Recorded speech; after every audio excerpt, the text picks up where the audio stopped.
الناس في التعامل أنواع. في نوع من الناس لما تتكلم معاه بتكون محتاج ورقة وقلم علشان تخطط لكلامك وترتبه قبل ما تقوله، لأنك لو اتكلمت معاهم بطبيعتك انت اللي هتتعب من رد فعلهم الغير مضمون، واللي ممكن يكون عاصفة في لحظة لو قلت كلمة بشكل عفوي أو عشوائي.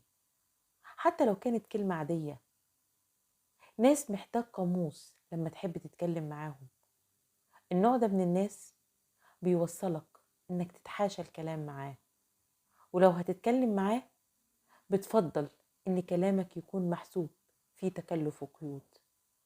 كلامك معاه بيكون كل ما قل ودل، لانك مش على طبيعتك معاه، مش حاسس بالامان وانت بتتكلم معاه، لانه عامل زي البحر، ممكن يقلب في لحظة وتشوف انسان تاني، لا فارق معاه ود ولا معرفة ولا حب ولا حتى قرابة.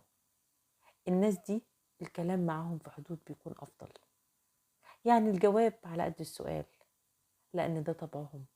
ومهما حاولت تفهمهم وتغير طريقتهم عمرك ما هتغيرهم، ولا هتحس بالأمان وانت بتتكلم معاهم، لأن مش فارق معاهم مين يزعل ومين ما يزعلش.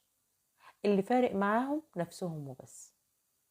فالأفضل إن التعامل معهم يكون بطريقة كل ما قل ودل، والجواب على قد السؤال، حفاظا على كرامتك وراحة بالك وهدوءك النفسي.